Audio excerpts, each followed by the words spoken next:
everybody, so welcome to the fourth video in the Create series. So now we're going to approach the audio side of everything. So if you are adding new audio to a visual that already has existing audio, you have to, of course, take the audio. You either, in iMovie, it's what's called detaching it, but in Create, what you do is you select what clip you're trying to adjust. You go up here to the volume or to the noise icon, and you just go ahead and manipulate your volume however you want. So instead of, deleting the sound, you just turn it down. So in this case, we are taking the existing visual, we're turning off the volume so that when I push play here, it's going to only, you're only going to hear the audio in the background. So for demo purposes, I'm just going to go through and adjust all of these.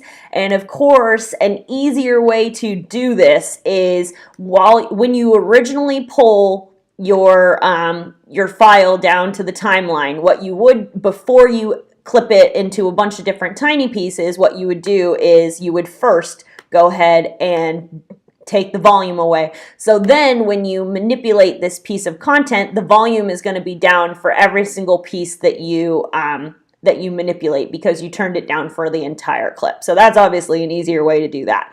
But we'll go ahead, and that's a quick way to delete, unless you can just use your keyboard. Either way is fine with this software, which is nice. You have multiple options. So if you're more comfortable clicking, that's an option. If you're more comfortable, typing, that's an option as well.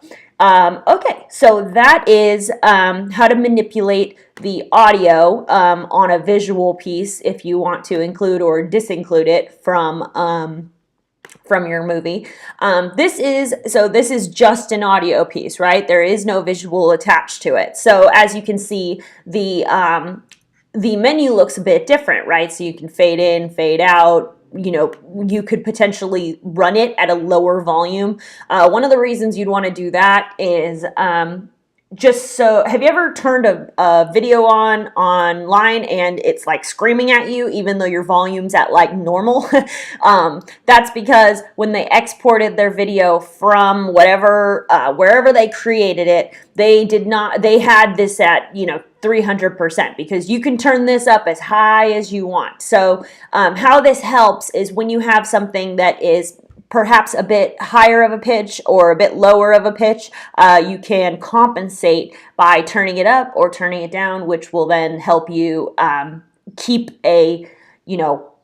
let's say a consistent noise pattern throughout. So when you accent sounds, there's actually a difference. Another thing I'm going to just point out here is within each individual track, kind of one of the tricks that I've come to grow fond of is this lock button, locking it or unlocking it. So say we've created an audio file for this video. It's not going to change. It's not going to be edited. A pretty, solid way of doing that is just locking it. So that means no matter what you do, however you manipulate the timeline up here, it is going to just remain the same. It is a pretty dandy feature, especially after you really get into audio editing, to be able to lock something, because when you go into other softwares, when the audio and the visual become attached to each other, sometimes it becomes difficult if you're going to move things around. But if you can keep your audio exactly the same the entire time without worrying about editing it, that lock button really will come in handy. Excuse me. All right, so that is how you manipulate your audio within your movie. So next we're going to learn how to manipulate these clips now that we've taken the audio out. So we're mixing it with this, we're mixing these visuals with this audio down here, but we will talk about manipulating these clips and mixing them, or moving them around so that we can create our first movie. All right, I'll see you in the next one.